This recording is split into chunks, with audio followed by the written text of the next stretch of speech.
I'm so excited. I think we're going to start to see comments. Hey, y'all. Hey, y'all. Hey, y'all. Okay, so this is not the normal interview because I get to see. Wait a minute. Is this the first time I've seen all of you all together? It's been a while. Fully like made up, because usually we get on FaceTime and everybody's looking crazy, especially me. Minus the wig. Yeah, minus the wig, child. Yes. So I am so excited. Yes, I see so many people joining. We are so very, very happy to have everyone here with us. This is going to be lots of fun, lots of information.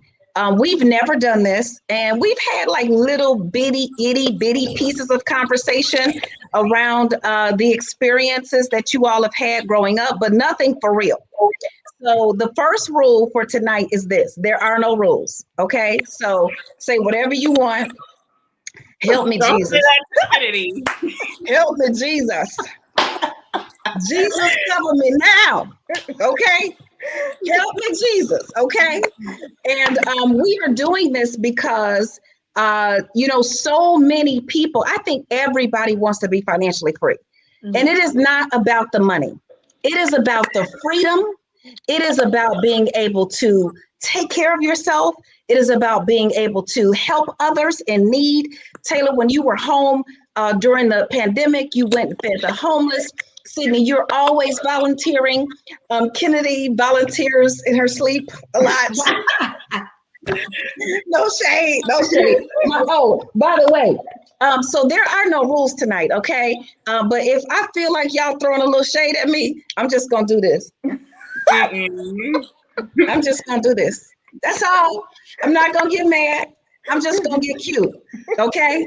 When you can't, when they talk about you, baby, you better be cute. If they gonna talk about you, you better be cute. So I'm just gonna throw on my shades if I hear a little shade coming from the Richardson Dynasty crew. So without further ado, we're gonna get started. This is the Richardson family dynasty. And the reason I said this is a dynasty, I went from these were the Rich Three. This is my little cheerleading crew. They used to travel all over the country. They've been on ESPN. They made Kennedy, my youngest, a cheerleader before she could really cheer. First, it started out with her just being in the practice. So I was like, I don't think this is a good idea because she's not going to know the difference between practicing when it's time to perform. Then the coach was like, Miss Lynn, we got to get her a uniform. Otherwise, she's going to feel left out. I was like, a uniform? She don't think she's on the team. So then when it was time for the competition, guess who in the routine? The little 2-year-old. And people were like, you so cute. And you will look up at them like, baby, I am not cute. I am on the team. So anyway, you all have just been doing it. You've seen my whole story. You've witnessed it. You've lived it. But so many people want to become financially free. But let me tell y'all what's keeping people from being financially free. Y'all know what's keeping people from being financially free? They kids. They children. They children. Yeah. Kids are evil. Y'all want everything. Y'all want everything. This, that, and the other. But what I found out for real is that kids actually want parents who make sound financial decisions, even if you don't like it in the process. So hopefully we will get to share a little bit of our testimony as a family. And the reason I started calling this a dynasty, as I said and digressed, I will do that from time to time. So ladies, if I get off track, would you please bring me back? If I fall asleep, would you call your dad? Because I have been known to fall asleep. Yes. In the middle of a conversation. Mm-hmm. I'm like, wow, y'all just left me and let me sleep. Why ain't y'all say, Mom, wake back up? Because I wake back up. First 2 times. You said what? First 2 times. After the third, we out.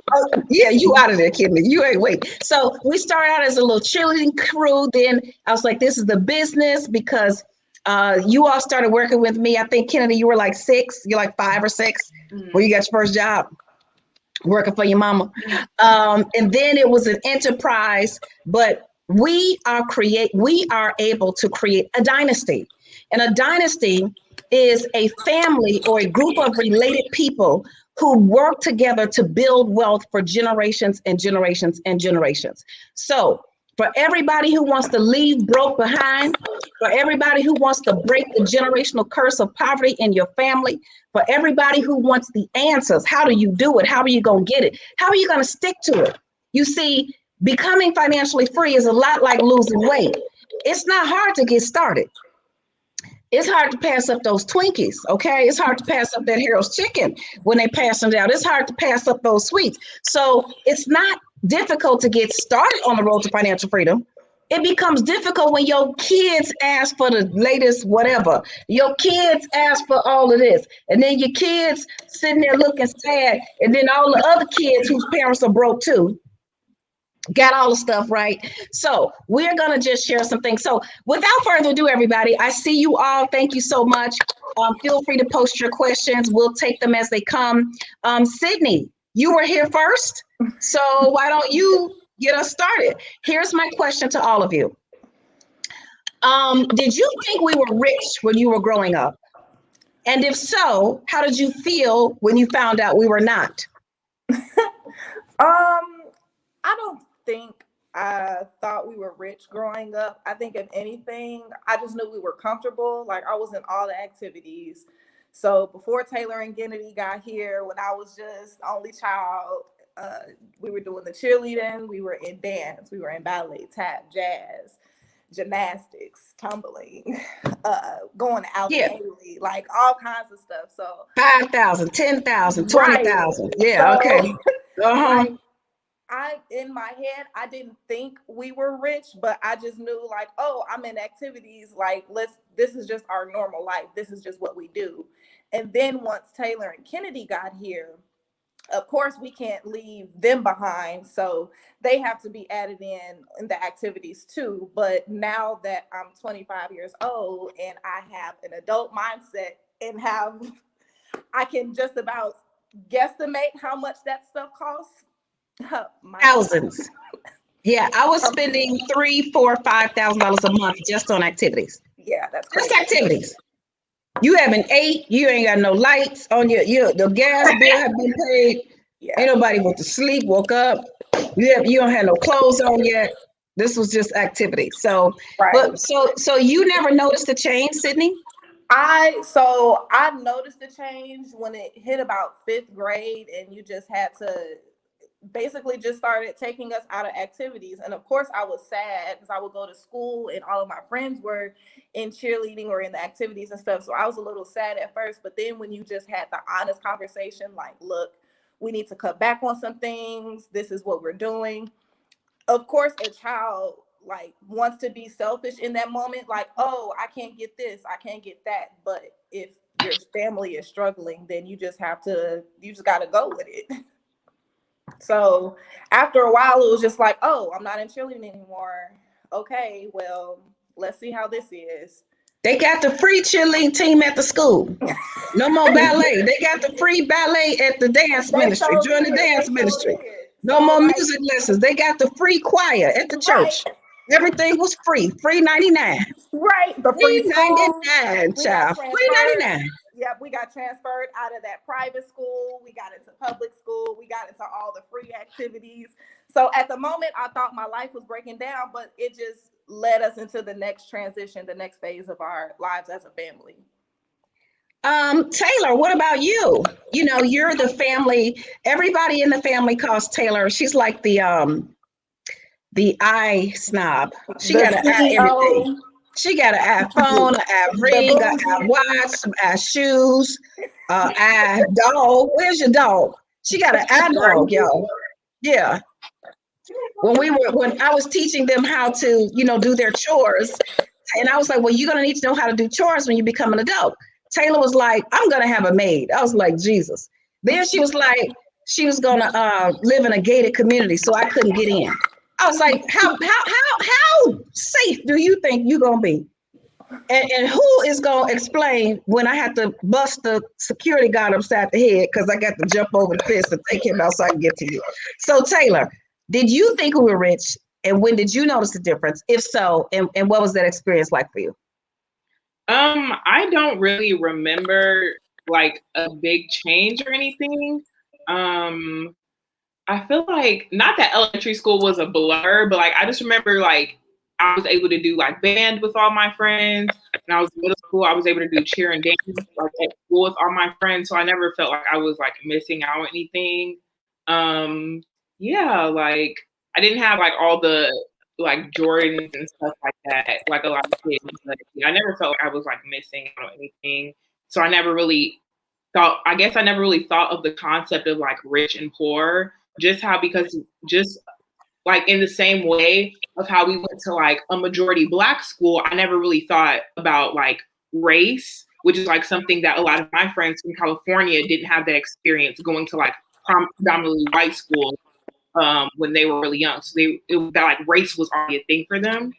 So yeah, I didn't really, it wasn't really at the top of my mind. So yeah. Okay, Kennedy, what about you? Did you notice the change? Or do you remember? Because I remember when you noticed it. Do you remember? Don't feel like it really like clicked for me. Like there was a definite change. It was like I ate every night. If I really wanted anything, I could ask for it. I might not get it right then and there, but like down the line, I usually would. And yeah, like at like clinicals, like I'm not exactly sure when the recession happened, but I was all of like 7, 8. I was in elementary school watching TV and going to school was the highlight of my day. So like I had like a big like Taylor was saying, like a big understanding of like money and rich and poor. Like everybody, all of my friends that lived around me lived in like the same circumstances, wore the same clothes and things of that nature. So I never ever thought that we were like poor or anything. If anything, I kind of felt like we always kind of had more money because we were always afforded to, go on vacations and be able to do nice things every once in a while that I didn't really see other people around me doing. Oh, those weren't vacations. Those were business trips. Mm-hmm. Yeah. Disney World. Y'all remember Disney World? Yeah. We had so much fun. Beautiful hotel. You said what, Sydney? I said I was very clear that was a business trip. I think by that time I was in about like 7th or 8th grade. So I was about like 11, 12. It was perfectly clear. Like, yeah, we're going to have our fun, but when is mommy's event? Because we got to make sure we work the table. So come on now. We got to work the table. Work the table. We got to pack the books in the kitchen. Table. So, yeah, I remember Disney World. Like, yeah, this is a business trip, but we going to have fun, though. So Kennedy, you remembered it. You thought those were vacations. Oh, yeah. So wonderful. You have fond memories of your childhood. See, everybody, you can hire your kids to work in your home-based business. You can pay them. And then when you take business trips, they will think it's a vacation and they get to spend all their own money. That's a tax write-off. Taylor, what about you? Did you remember those times or those trips? And what did you think they were? Yeah, I guess I thought it was vacation too. Yeah, those are you all were working. Yeah. Yeah. So here's how you do it. So you hire your kids to work in your home-based business. You can pay each child up to $12,400 a year. Did you all know how much money you were making? No, I was just spending. I ain't see a physical penny, I guess. It was in your checking account. Okay. Don't you remember having to use your own checking account to pay for your lunch and all of that? Remember all of that? Yeah. So that's what. Yeah, you were spending to live, child. You were spending to live. Okay. Yeah, child. Yeah, wasn't no freebies rolling around. So we took the kids to Disney World, but it was a business trip.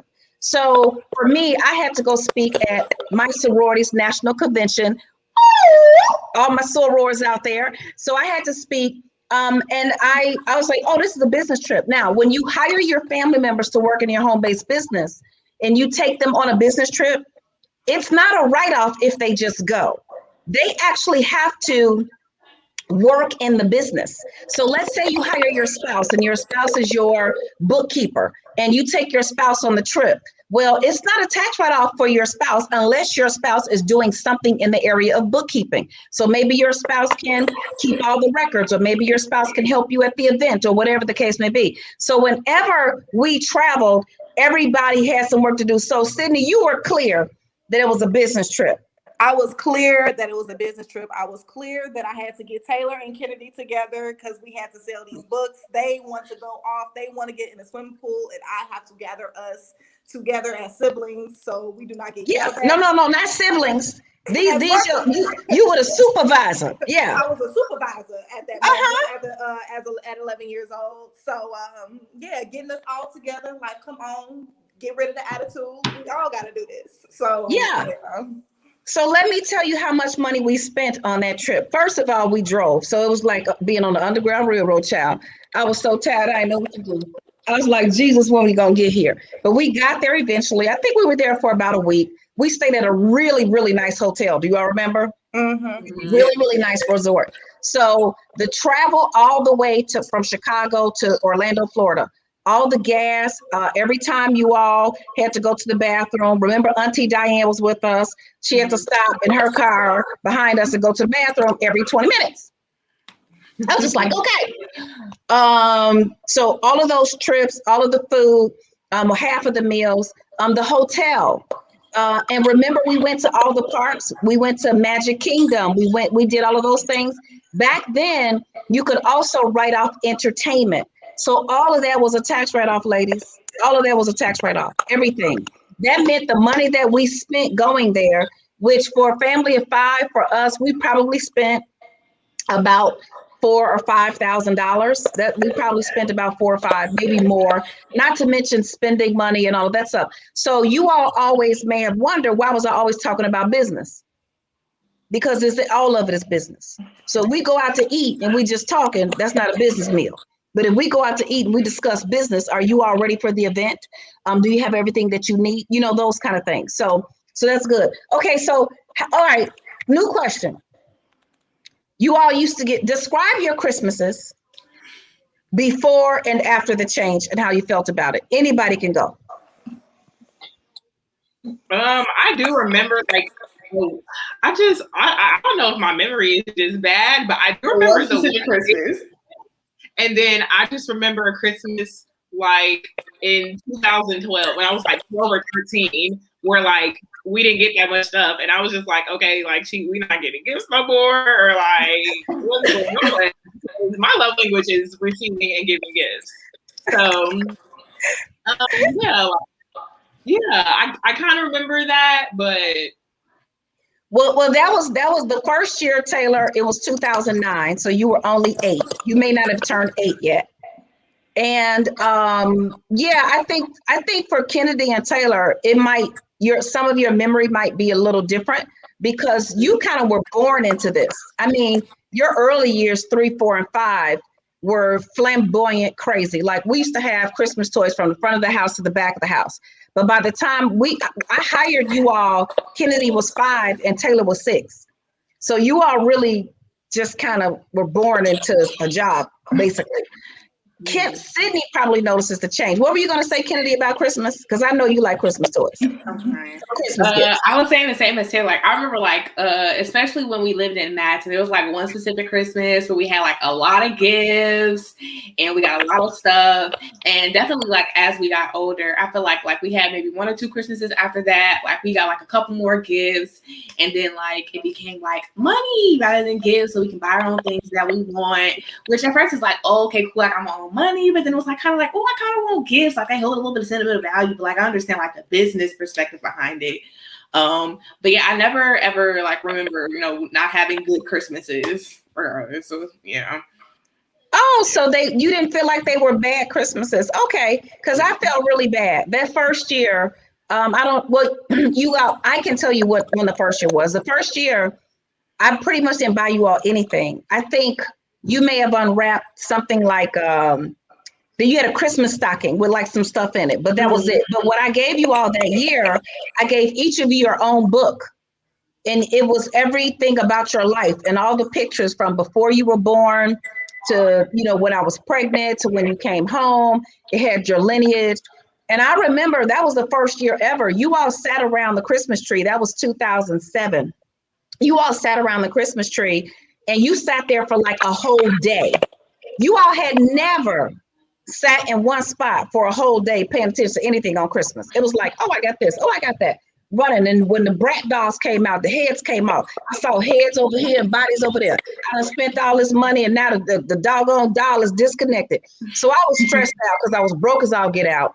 But that year when I didn't spend a lot of money, how was it for you, Sydney? You probably have the most, and because you were only child for so long also, Sydney, because so you used to get 7, 8 shopping carts full of stuff. Yeah. By yourself, which is crazy as all get out. And then the change. How did that make you feel?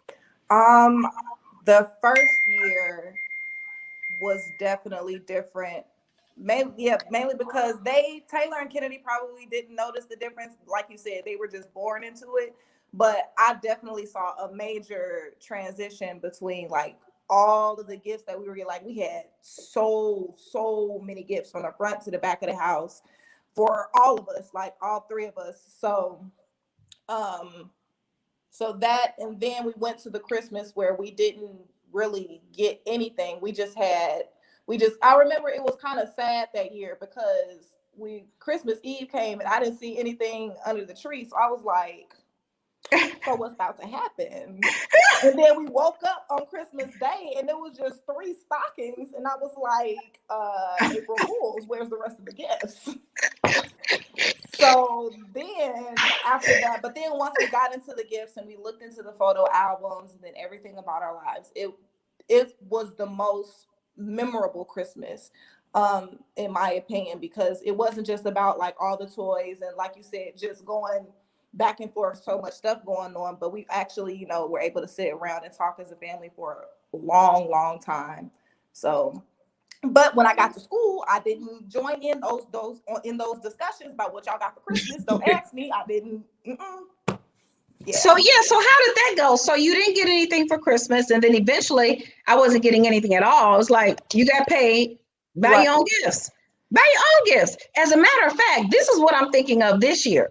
Everybody should buy their own gifts so you can buy gifts in your own tax bracket. No, I like that. That is the opposite of what Christmas is about. Not exactly. It's the season of giving. No. Giving to yourself is self-care. I mean, I do that all year. Christmas is about giving back to the less fortunate, which I think all 3 of us fall in that area. I'm less fortunate. I'm less fortunate, okay? Because if I didn't have a whole bunch of kids, I'd be running around. Baby, I'd be gone. Wait a minute. That's not shade. But let me tell you, I would be gone. But I got to sacrifice for my children. So at Christmas time, we can just buy our own things. How about that? No, that isn't going to fly. No. So how were those conversations at school? Because I remember going back to school when I was in elementary school, saying all the stuff I got. I got an Atari. I got some Jordan jeans. And everybody was talking about how you all just avoided those conversations. Did you feel ashamed? Tell me about that. Personally, I avoided those conversations just because not only did I know, okay, I didn't get anything for Christmas. Everybody else, that's when, everybody's getting Jordans and things of that nature. But I also knew the reasoning behind it. And kids are cruel. And I didn't want to be like, yeah, I didn't get anything for Christmas because my parents are broke. So kids are cruel. So it would have been a whole conversation about that. But you got to come up with your message. Not they broke because we work for the family dynasty. We work for the business. Yeah, that's not how it felt at eighth grade at 10 years old. That's not how it felt. Understood. It felt like I knew what needed to be done, but I didn't like it at all. And then over time, after that, I just knew that I couldn't go like clothes shopping the way I would have wanted to, because then everybody started shopping, doing shopping and going to the mall and doing things like that nature. But I knew like me going to the mall with my friends, I'm not going to just go to the mall and then not buy anything. So I just didn't go. So it was one of those things where like I knew what was happening, but I didn't want to talk to anybody about it. But overall, as an adult now, those things don't even matter. Like they didn't matter at all. And like I said, the Christmas where we got like those 3 things, the books and the photo album and things, that was the best Christmas that we had, in my opinion. Yay! Yeah. What about you, Taylor, Kennedy? Did you all remember those conversations going back to school? I mean, even as recent as high school, like. Okay. I rarely remember conversations like elementary school about like Christmas and like gifts you got and things of that nature. I feel like my concept of like money, well, not really necessarily my concept of money, but at least how my concept of how much money like you guys were making and like spending on us and stuff didn't really like come about into like middle school, later middle school, things of that nature. Like when I would ask like, oh, like I want to go to the mall, and like you would be able to send me $100, or like I was one of the few kids who had like a PayPal card or a debit card, and like I was able to spend my own money and things of that nature. But yeah, like I really ever remember having conversations about like, oh, what did I get for Christmas? And even if like it ever came about, like I always was able to say I got something, so I never felt like it bothered me or I felt ashamed or anything like that, because I still got something. And yeah, like I was never, like I said, displeased with what I got for Christmas. It was never something that like I didn't want to talk about. Okay, Yeah, all right. Well, yeah, because you guys had your own debit cards. That's how I would send your pay to you. So you had your own, either I would transfer from your bank account to your debit card, and then you could go and spend that way. And we were able to track everything. And I was always able to document your working hours, because you all were working for me like all the time, because during those years, remember all my speaking engagements, leaving to go work for Russell Simmons or whatever it was I had to do. You all were the shipping and distribution division. What were you going to say, Taylor? Oh, I was just going to say that I agree with Kennedy. And I mean, I feel like, especially because Daddy was with us a lot, and he, like I remember when Kennedy went on like a field trip, and he gave her like $50 for like, it was like a band trip, and he gave you like $50 for 3 days. And then I spent, like more money, and so I don't know, like I just didn't have a very like, yeah, I didn't think we were like down bad. I remember like us having a Wii, like all the other kids. Maybe not a DS or a DS5. We never had that. Yeah, so, I didn't buy that. Somebody else gave you all that. Because I believe that the only video game system you need is Atari 5200. It came out in 1982. It was in color. You had a Donkey Kong. Huh? I said it was 2009. They was not even selling that no more. That's all you needed.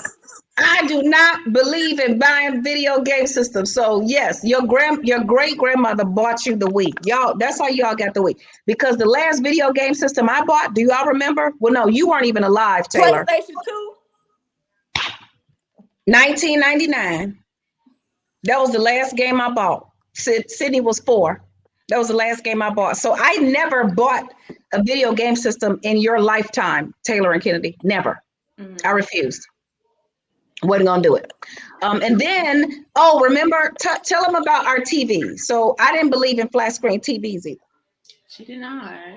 Were you all the only ones with big backs? We had a big black TV for a while, but then again, I feel like by like me being in middle school, we had started to get like flat screen TV and things of that nature. So I mean, it took us a minute to move into the 21st century, but we got here. Yeah.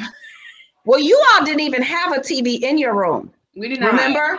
For the longest time. And then when Barack Obama became president, and I was like, well, their kids don't have a TV in their room either. And Kennedy was like, Mommy, you should not be a follower. You should be a leader. I was like, don't try to Jedi man trick me.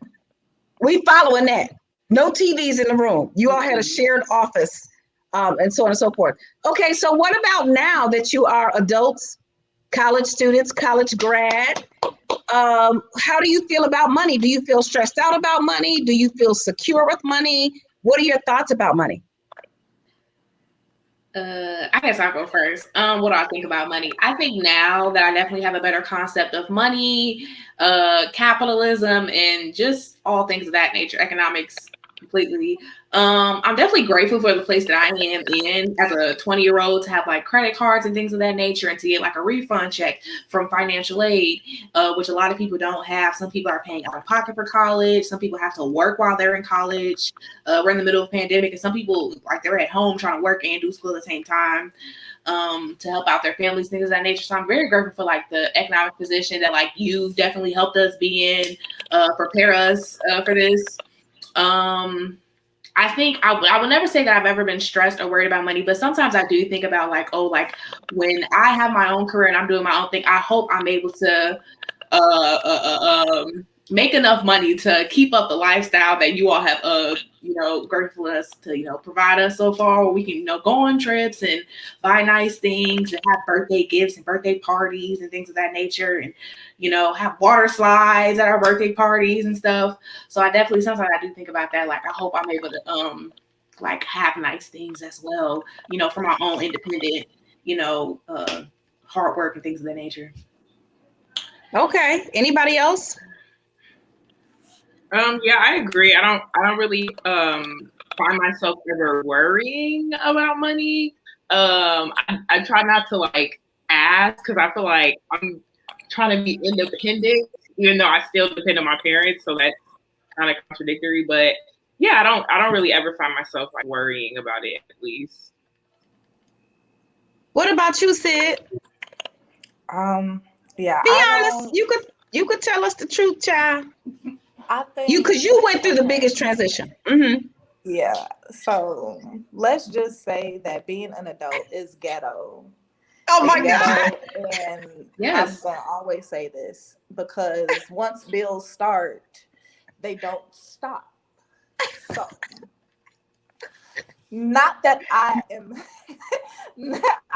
being an adult is ghetto. Help us, Jesus. Yeah, keep going. It really is. Y'all made it look way easier when I was a kid. I feel like the adults, y'all are a lot more adults here than the adults my age. But I think overall, I don't necessarily stress over money. Like, I know that there are months that I can look at my bank account and I can say, ooh, Sydney, you was doing a little bit too much spending, or you was eating out too much. But once I'm able to identify that, I know what I need to do to get back on track. So it's not necessarily like I'm stressing, I'm just more aware. And with that awareness, I'm able to make wise decisions and also just enjoy myself as a young adult too. So what do you do to adjust? Because when I was your age, I was not aware. When I was your age, yes, I was probably quote unquote a little more adultier. By the time I was your age, I was married with a baby, a house, a job. Like it was, and I was like, whoa, this is not what the Cosby Show or none of that looked like. This is like for real. But what do you do to adjust? Because I didn't know. This is the thing about me. I was so terrible with money.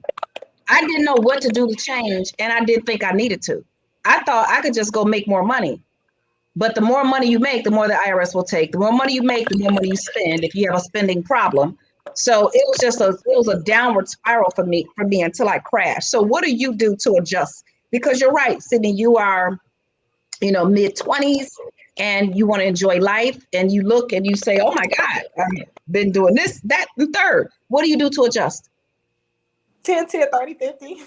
Come on now, Jesus. Literally, that's all I do. The 10, 10, 30, 50. Get your kids this book. No, that's hey, ho, hey, ho, ho. Anything else from anything that my mom ever talks about, 10, 10, 30, 50 is literally the go-to, because whenever I see my account is looking crazy, I've spent too much money on whatever, the next time I get paid, I'm like, you know what? All right, I get paid, then I have to crack down on the discipline, because it works. The 10, 10, 30, 50, once you're disciplined enough and you do what you have to do with your money, you designate your 30% for your incidentals, that 50% is in that checking account with bills that you do not touch like at all. And then of course, tithing. I make sure, first of all, anytime I get a paycheck, I'm like, thank you, Lord. Come on, Jesus. Come on, Jesus. Yeah. Lord, aren't you? yes, I am so. so. We don't have time to save. I'm like that too. I didn't mean to interrupt you, but you don't talked about thanking the Lord. So I'm about to break out. I'm about to run around this room, but I can't yet. But I will be able to in a minute. But I am so thankful. I'm so thankful.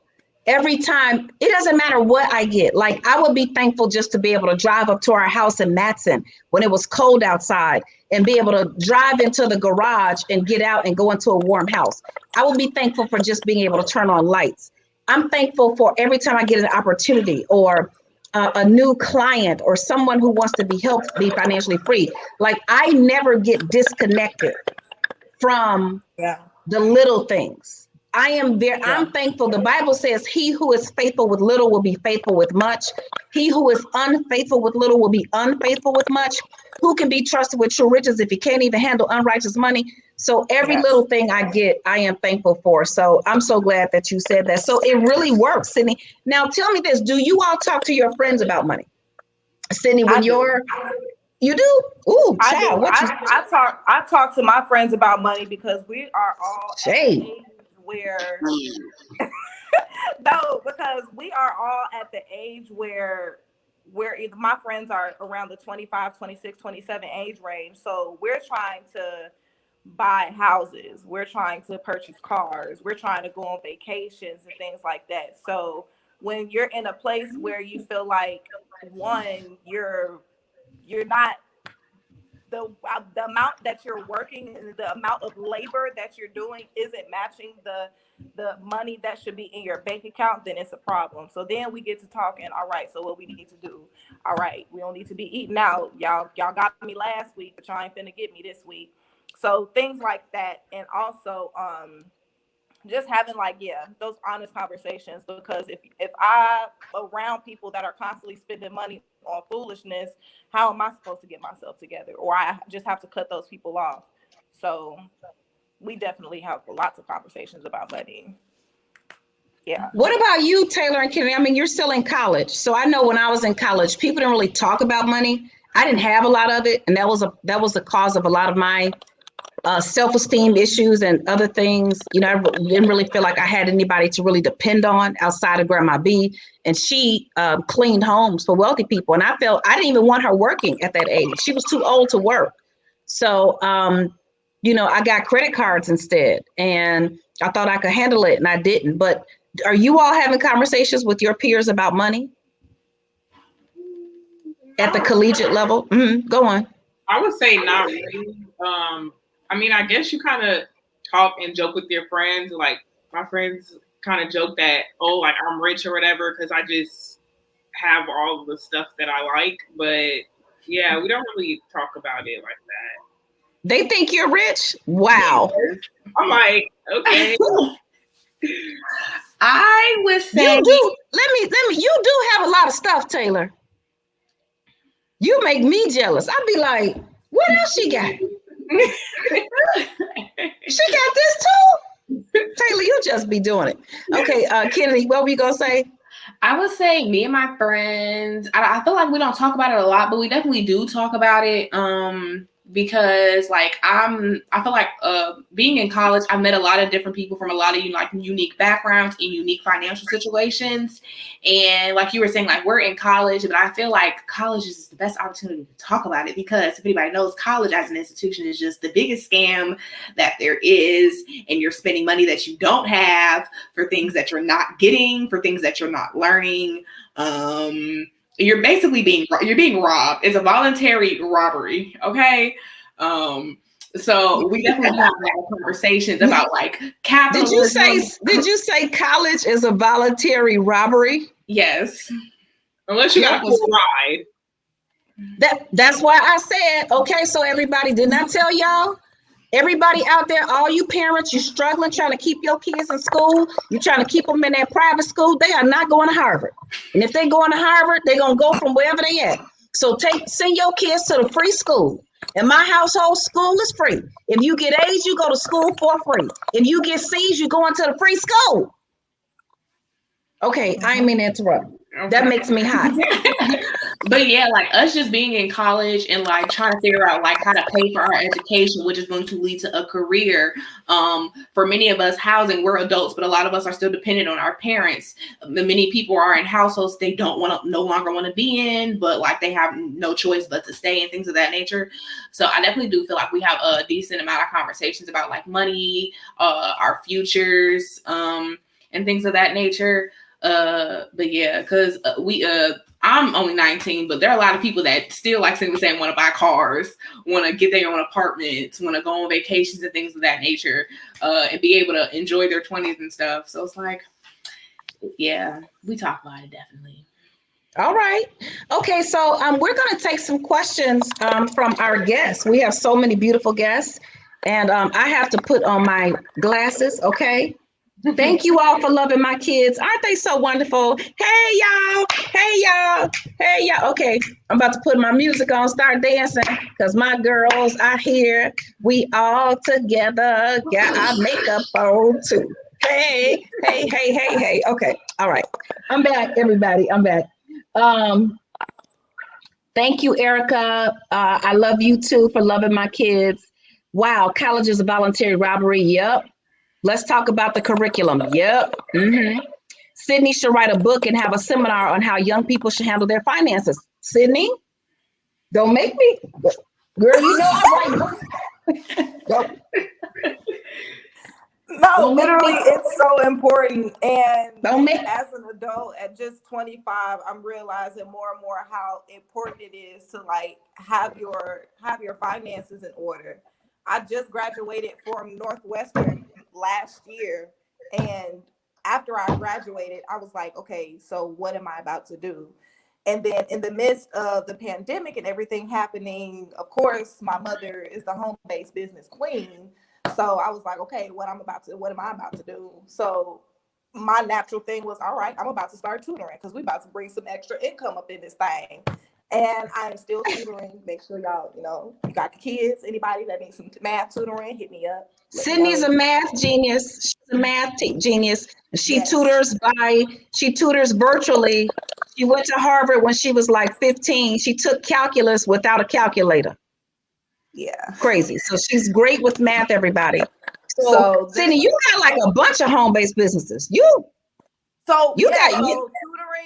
I do tutoring, and I've also recently been helping a lot of people. I've been helping a few people get their GEDs. So that's been it's a different demographic, but it's still very rewarding because there's nothing with all of that, my accolades and accomplishments and things like that, helping the next individual just get something as just a high school diploma is rewarding to me. And so, yeah, that's what I've been doing. And I'm also a cheerleading coach and a bunch of other things, but that's a whole nother story. But overall, that's why I think it's really important to make sure you're having these conversations with your friends, because if I was just out of here, just doing whatever, iron sharpens iron, steel sharpens steel. So I feel like with the people that I'm surrounding myself every day, it keeps me motivated and it keeps me on my toes to make sure I'm being excellent in the different spaces that I'm in. So yeah. And you're the vice president of artist development and operations for Sunny Girl. Don't forget that job that you do every day. I get to depend on Sydney. She be working. Girl, you be doing it. You do it. Yes. Sydney, you better drop your email in case somebody in these comments need a tutor. Oh yeah, so we'll definitely get out information to everybody. You all can reach Sydney at lynnrichardson.com. You can reach Kennedy at lynnrichardson.com, and you can reach Taylor at lynnrichardson.com. Okay, and Lynn has 2 N's, but you can reach them there. Okay, so here are some others. So there's a great suggestion. You should write a book, Sydney. Energy flows where attention goes. So I'm looking for any questions. Somebody said, Sydney, you were right on point. Thank you for walking in your anointing. Thank you guys so much. This is truly awesome. Thank you, thank you, thank you. Yes, we have been following a plan. So let's talk about this while we see if there are any more questions, and maybe somebody on my team can text me the questions because I can't really scroll through and find. Oh, so here's somebody. I have an upcoming senior next year, and here it is.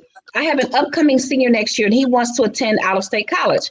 He has no idea how expensive that will be. Do you have any tips on conversation about in-state schools or community college for the first year or two? Ladies, do you want to answer that question, or shall I? I want to first start off by saying there's absolutely nothing wrong with going to community college or in-state or less expensive college and then transferring to the school that you really want to go to.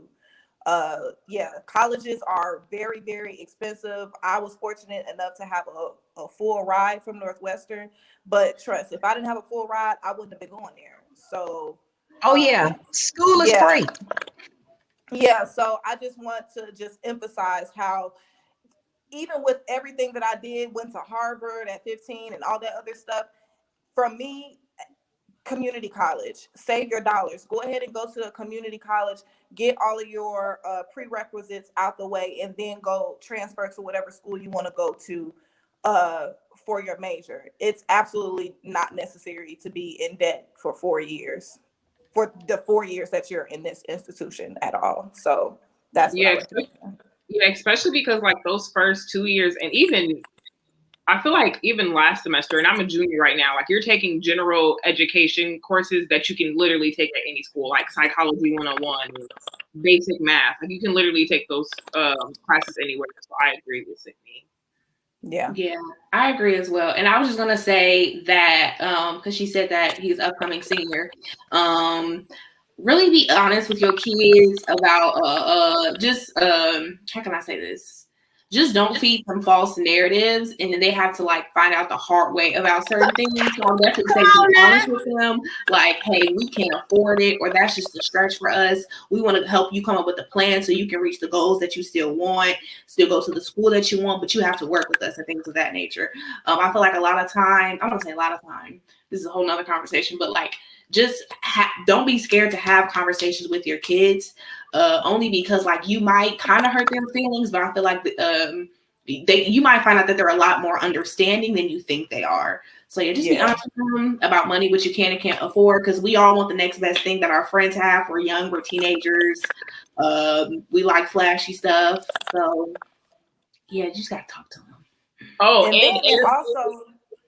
Oh, I'm sorry, but it also teaches another level of just responsibility over your life. Because I know for the longest time, as an adult, as the oldest child, I wasn't responsible. Like all of my business with school, fast or whatever, I would just like my mom would just tell me what to do, and then I would just do it. So with having these honest conversations with your children about what you can and cannot afford, especially when it comes to college, then when you all sit together and put together a plan, they can be like, okay, well, I know I want to eventually go to this school. I want to do this for myself. So how about I get a work study job or, a job over here. So yes, like Kennedy said, children are a lot more understanding than you think they are if you're just completely honest and you just tell them from jump. I agree. And I'm going to say this to all the parents. You do your children no benefit by lying to them, by actually showing them a lifestyle that does not exist. More importantly, you do your kids no justice when you try to show them a lifestyle that you cannot back up on paper. Every time someone says, well, I'm doing this for my child, I say, well, show them your bank account. Show them your bank account. I'm perfectly okay with my kids seeing all of my bank accounts. You can see them all because I'm going to practice what I preach. And if I'm going to give you a good, a lifestyle or pay you or hire you or whatever the things that you have, it's going to be supported by facts. I'm not going to give my children a college education, but I cannot pay my rent. I'm not going to give my kids a college education, but I'm broke and I don't have 6 months saved as for an emergency fund. I'm scraping every single dime. I'm pulling money out the house. I'm not going to do that. The reason I'm not going to do that, I'm not going to do anything for my kids that I wouldn't teach them to do for their kids. So If we start to think that way, it's harder in the beginning than it is in the end. It's much harder in the beginning because your mind has made you think that this is going to be so difficult. But the only reason why we as parents think it's going to be difficult is because we created the problem in the first place. I'm the one who gave my kids too much that I couldn't afford. I'm the one that put them in private school and then got them attached to all these people. I'm the one that was giving them all these things for Christmas and now I can't. So because I did those things, now I feel like I have to live up to something to keep that up. And really, that's just feeding my own ego. And so what we need to do is move the ego out of the way, stare the truth in the face, call the devil the liar that he is, and tell our kids the truth. And I have counseled so many families. Kids love and appreciate the truth. And when kids know their parents are struggling and they know that it keeps you up at night, you have anxiety, you can't sleep, you're trying to figure out, they really don't want you to do anything that's going to put you in that situation. Because more than anything, kids want their parents alive. Kids love their mom. They love their dad. If they're in that kind of relationship and it's not toxic or whatever, and even children of toxic parenting, situations still are ride or die for their parents. So please just tell them the truth. And thank you so much for that nugget, Kennedy. Someone said, what advice would you all give regarding credit cards? Because I started you all with credit cards early so that you would have one and build a credit score. Mm-hmm. And I know that there are a lot of financial experts who are like, well, you don't need credit. Technically, you don't. Now, today, I pretty much don't buy anything on credit. If you buy it on credit, I pay with American Express or whatever, then I can pay it off. But I typically don't buy anything that I can't pay for in cash. But the truth is, you need credit to get where you're trying to go. So the billionaires and the trillionaires may not need credit, but if you're a dollar heir, you might need some credit to get that car. You might need some credit to buy that house. So what is your advice, ladies, about credit cards, and how have you managed using yours responsibly? Or what mistakes have you made? Either way. I would say, well, first, I kind of like make a rule for myself. I'm not spending any money on my credit card that I personally cannot pay back. Because it's like, even if you do have a parent who's willing to pay off your credit cards and things of that nature, me just as a person, I don't want to put a huge burden on them because I just want to spend a whole bunch of things that I don't need.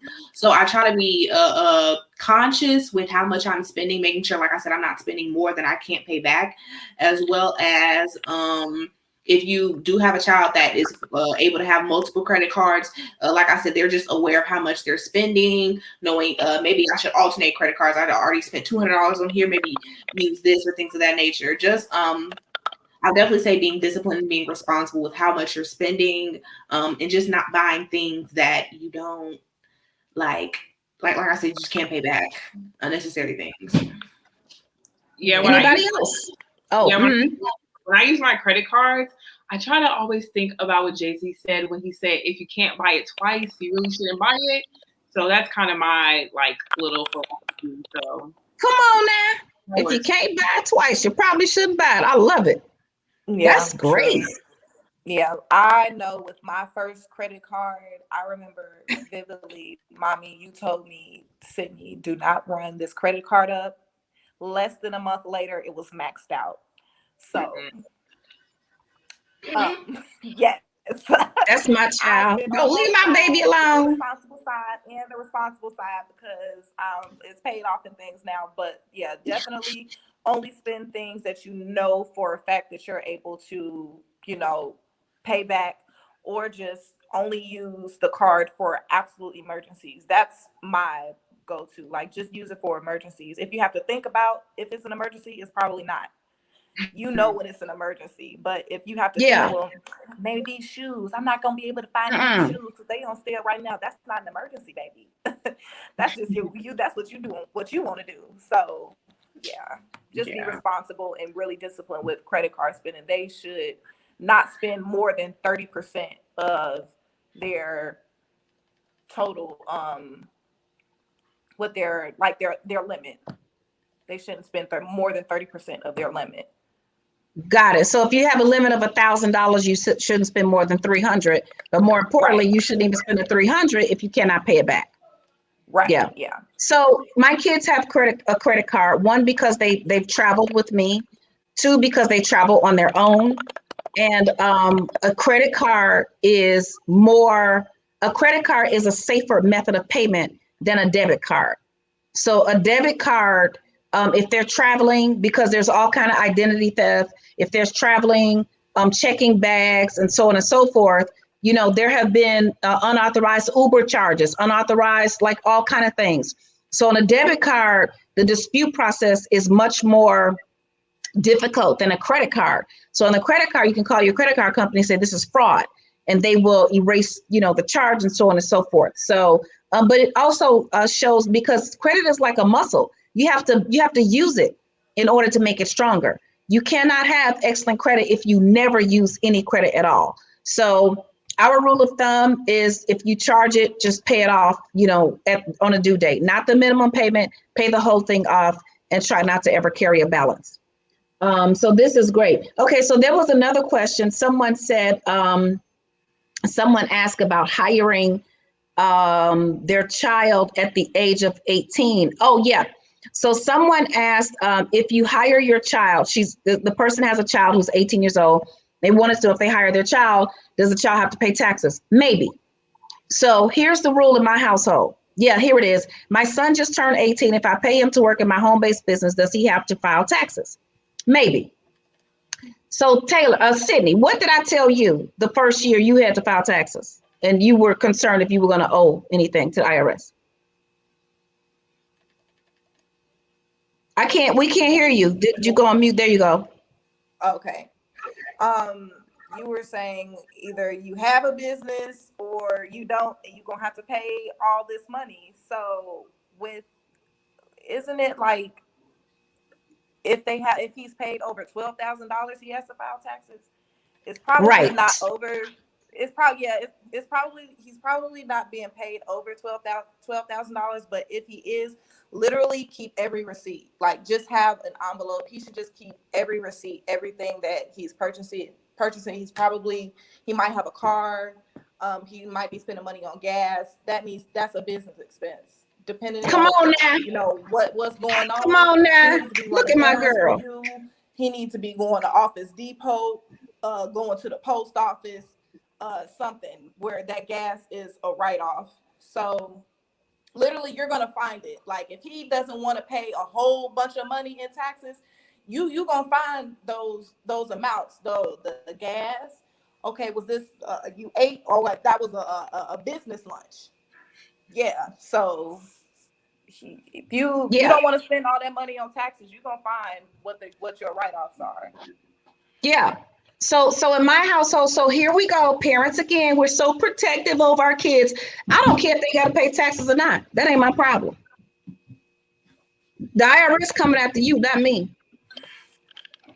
So you're going to work for the business, grandchildren too. As a matter of fact, so you all know I'm not ready to be a grandmother yet. But when I do become a grandmother, they're going to have to call me Dr. Lynn, because I'm not ready for no grandma titles, no grandma, nana, none of that. Okay? And it's going to work out fine, because they're going to work for the business. Where my shades at? That's not happening. I need you to know. They're going to call me Dr. Lynn. Okay. Now, my kids call me mommy, but they kids got to call me Dr. Lynn. But anyway, but the point is, I'm hiring you to work in my home-based business so I can get my money back. And now that I have hired you, you better have a business so you can get your money back. So everything that I teach my students all around the world, you all are here from all around the world. I've got students in Australia, in London, in Asia. I have the Panama. I have students everywhere. Okay. So whatever it is, everybody's got to have a home-based business. Everybody's got to get their money back. And if whoever doesn't want to get a home-based business, let me tell you all something. During this pandemic, if my children couldn't go to school, guess what you all are lucky that the pandemic came when you all were in college. Because if the pandemic came and you all were in regular school, guess who? It wouldn't have been no school around here. Here's the school. It's time to wake up and work in a home-based business. Because as long as you know how to read and write and add, and subtract.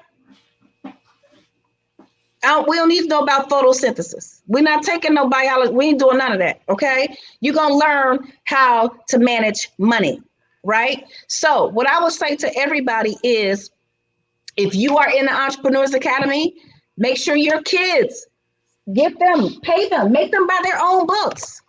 Make them take how to start a home-based business.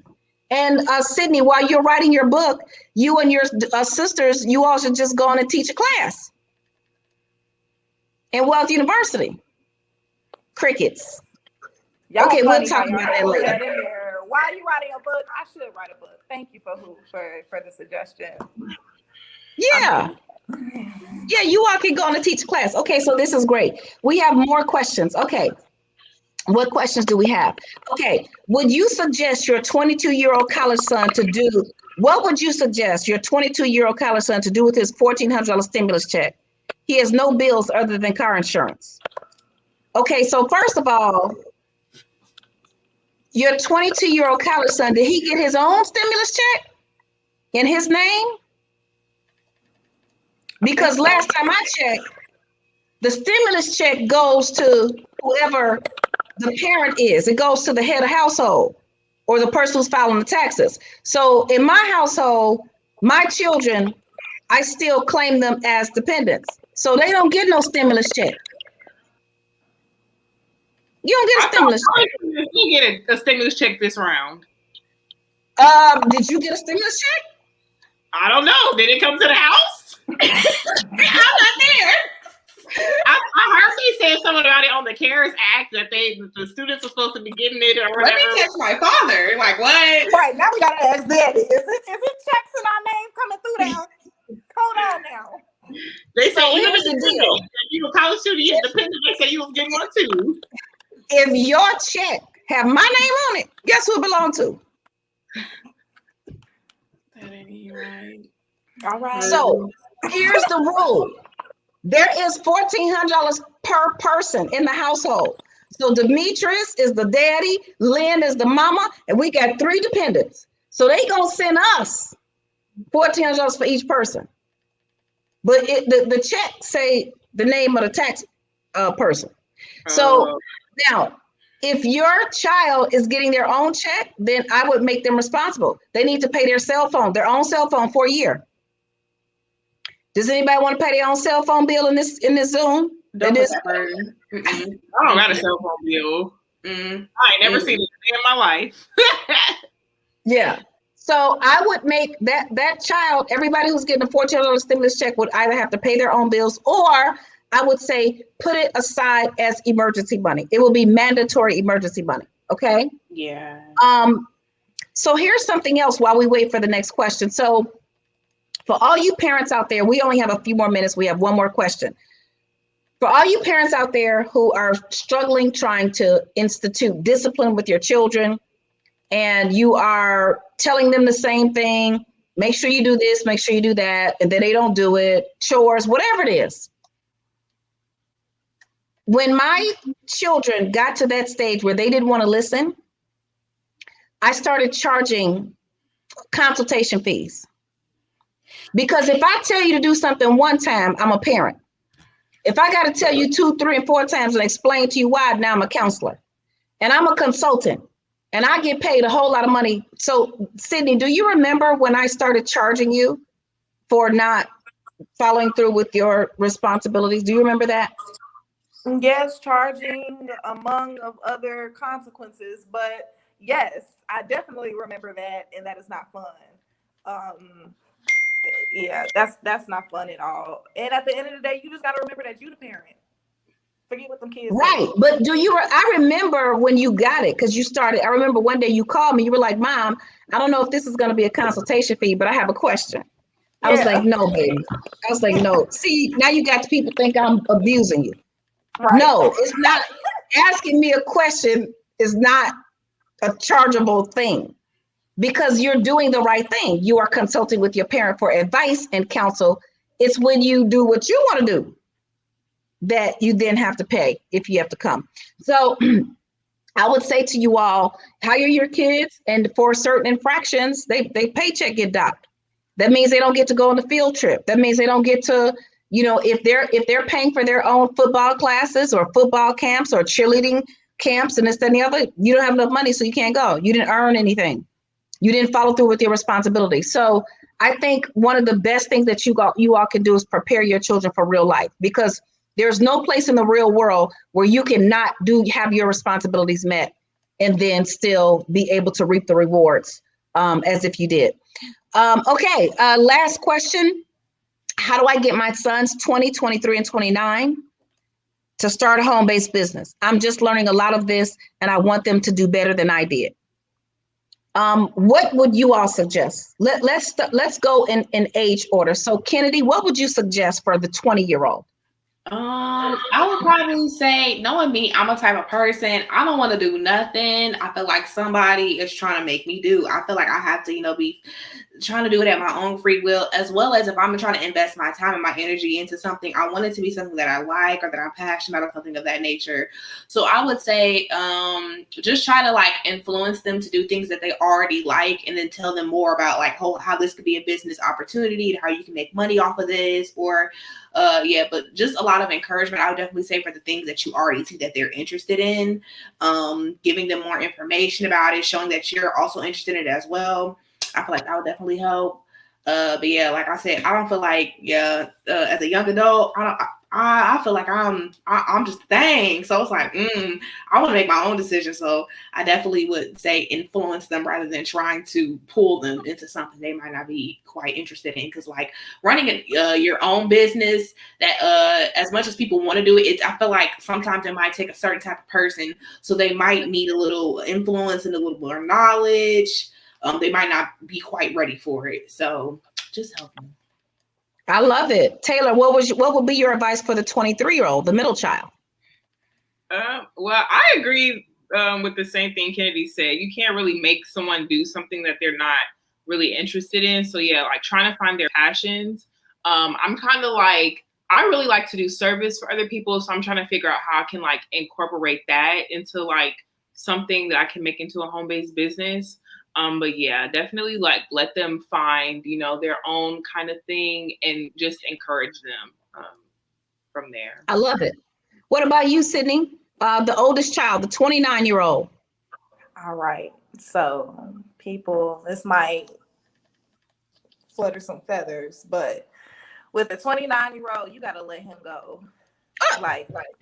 You got to let him go. Come on, Jesus. Because I know for real, because I'm just 25 and my mom and I, we have gotten to a point in our relationship where a constant tug and pull isn't going to benefit either one of us. So at this point, he's an adult, a grown, he's 30. He's about 30. So he's a grown adult. He needs to be able to handle his responsibilities for himself. He needs to get up and do that. Now, as far as a home-based business, like Taylor and Kennedy said, try to, see what they're interested in. If they have different ideas, encourage them, try to figure out different business opportunities, things that he likes to do together. But really, he's a grown man. It's time for him to either boo-boo or get off the pot. So go. You meant to say something else. Yeah, you just trying to be nice. I am trying to be nice for the elders on the call. But no. Elders? Clutch my pearls. Wait a minute. Baby, I'm flat and cute and young. But no, really, he's 30 years old, so he's at the point where he's not going to do anything that he doesn't want to do. Even though you're his mother and you want everything, you want the best for your sons and everything, with that oldest one, he's going to do what he wants to do. So I don't see a point in stressing yourself over trying to make sure that he has his stuff together. He has to want it for himself.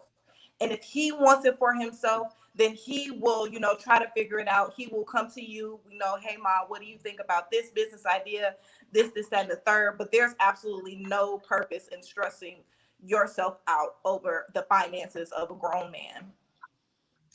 Well, amen. We can pass the collection plate on that. And this is what I will add. And I'm going to add this. This is not just for trying to get your adult children, but to a certain extent, your minor children as well.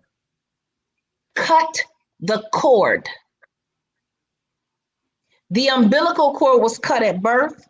For some of you, these are not your natural born children, but it's okay because that could still feel like a just the deepest and closest connection as well. Cut the cord. If you messed up, if you made them that way, tell them what you did wrong, tell them what you're going to do right, and then be the change that you want to see. I could not teach my daughters about financial freedom unless I did it. I lost 100 pounds in 2007. I could not teach my children how to live a physically fit life unless I did it. I couldn't teach them anything. Lip service is no good. So what I would say is, especially for your adult children, stand in your own truth. Don't do anything you can't teach. Have the conversation, the honest conversation. Apologize. I've had to apologize to my children. I have been working. So when they were young, I went on field trips, even though Kennedy had to give me a checklist of how to behave on a field trip. That's a whole nother story. At least I was there, okay? But that's a whole nother story. But I went on field trips. I went to their games. I did the cheerleading thing. But at a certain age, by the time Sydney was like 12 and Taylor was like 6 and Kennedy was 5, I had to grind. So I had to say, listen, we're a team and I'm the point guard, so I have to go. And that's it. Once you have the honest conversation and you explain the situation, then there is no more guilt. Then you talk to God. God has forgiven you for all your mistakes.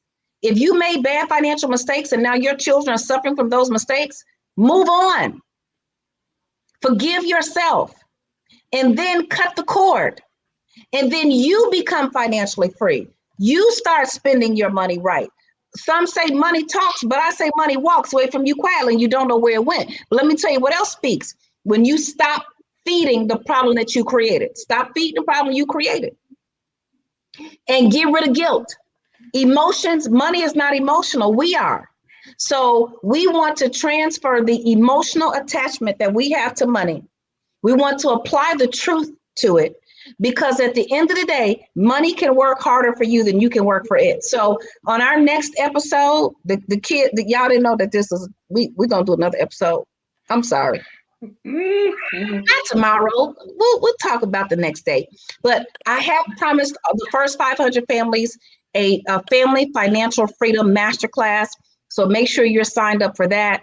If you have any questions about anything, getting your money straight, a chores checklist. If you take how to hire your kids, there's a chores checklist that comes with that, along with all the forms that you need and employment agreements and timesheets and all of those things. Now is the time to take your children, to take your family, to take your community, to take your legacy by the hand and walk in the financial freedom that you were destined for. So go to asklynn.org and be free. You don't have to stay broke forever. You don't have to stay in bondage forever. And guess what? This is not something that is just reserved for the wealthy. I was not born with a silver spoon in my mouth. I grew up in the projects. You all know that. But if I can do it, you can do it. If my kids can do it, your kids can do it. And we can start to work together to teach others. So God bless you all. Thank you, Taylor. Thank you, Kennedy. Thank you, Sydney. I love you so much. I miss you so much. I cannot wait till we can get together. Oh, is that Cody? Yeah. Hey, Cody. Look at Cody. He's so cute. Cody is the newest member of the family. Oh, look at Cody. We're just so thankful for you all for being here. We hope that you learned something. And each of you have like 30 seconds to give your closing thoughts and we'll leave. So let's start with you, Sydney. Closing thoughts. Closing thoughts, just overall, be honest with your children, especially your adult children and even your young kids. They are a lot more understanding than you think they are, but you have to be honest with them first. So, yeah, that's my last thoughts. Taylor, my middle child. Well, I'm not really a talker, but yeah, I agree with Sydney. And thanks everyone for tuning in. All righty, Kennedy, come on, prophet. Okay. Come on, my prophet. What you got to say for the people? Yeah, Kitty the prophet. Kitty told me, she was like, "Are y'all broke? You asked me that. You were like 6. You look like you were about to go get another family, but you don't remember that. But you said, "Are y'all broke?" But okay, what's your closing thoughts, Kennedy? Okay. Closing thoughts. I would just say, love your kids, encourage them. Definitely try to tell them that you're proud of them. That makes a huge difference. And just, prepare them for the world. I feel like that's the best thing that you can do is prepare them for a world of being an adult, being their own person. So, yeah. All right. And my closing thoughts are acknowledge God in all your ways and he will direct your path. And the truth is in you and goodness is in you and greatness is in you. You just have to believe in yourself and do the work to tap into it so that it can manifest for you, your children, your children's children, and for generations to come. Thank you all so much for being a part of the very first episode of the Richardson Family Dynasty. God bless you all. I'll see you at asklynn.org and I'll answer as many emails and submissions as I can tonight. Bye-bye, everyone. Bye, Taylor, Kennedy, Sydney. I love my girls. Mwah, Love you too, mwah, Mommy. mwah, mwah, mwah.